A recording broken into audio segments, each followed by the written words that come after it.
Batu. Terima kasih juga kepada saya punya jemputan VIP kita daripada Encik Vijay Kumar, daripada pejabat ahli parlimen Batu. Dia merupakan ketua Sabzul 3 Dan terima kasih juga kepada pihak DBKL, Cik Syawal yang sudah hadir hari ini. Nampak ada seorang, mungkin ada lagi seorang. Terima kasih juga kepada pengurusi PRT. Pengurusi PRT tak hadir hari, diwakilkan kepada hari kita. Timbalan memang tak ada lah. Terima kasih. Dan terima kasih juga pengurusi Kesatuan Dulu Taman Kopian. Kuala ini, dia memang tak tahu dia tak pernah miss kalau dijemput.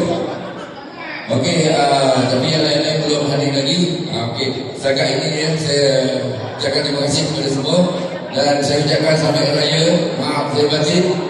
Dan kalau ada kekurangan dalam hari ini, kita minta maaf bagi pihak Persatuan Duduk. Dan mana yang tak kena ni bagi tahu lah. Lain kali kita boleh perbaiki. Okey, sekian, terima kasih.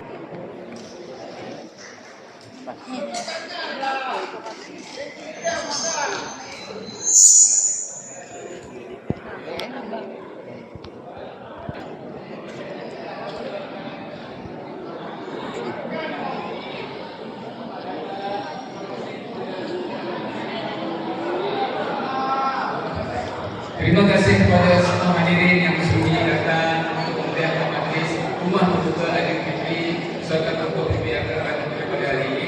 Saya MC Saudara Asfiza bin Masyari atau Cik Tudi akan memberikan sedikit sebanyak bersama-sama dengan kumpulan kita pada hari ini, iaitu Awal Entertainment. Kita punya penghibur ataupun penyaring nanti. Beri bukan pada Awal Entertainment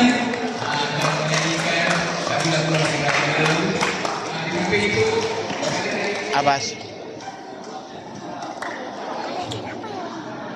Kita menyediakan berbagai-bagai ibadah hari raya, itu seperti imam, rendang ayam dan minyak pusing, susu para seri muka, ada juga kek mawar, kasar, lontong, nasi ikan dan buah kacang dan juga ikan. Jadi sama-sama menikmati jamuan dan kemudian pada hari ini. Dan sebentar lagi juga akan juga tadi memberikan sedikit ucapan raya. Nanti saya akan panggil beberapa orang ya. Jadi kita boleh mulakan jamuan pada tengah hari ini. Persilakan jamuan Ya, benar. Terima kasih. Baik, terima kasih kepada kami. Ramai orang barang.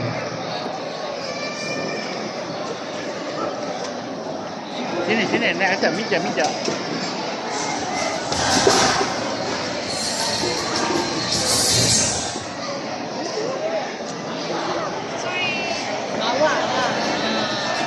Assalamualaikum kepada semua yang hadir pada hari ini.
Ya.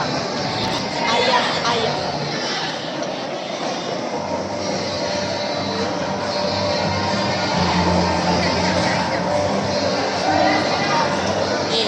Ajar. Ambil air lah, jual air. Jangan. Untuk kamu. Ayah tak payah. Kamu lah.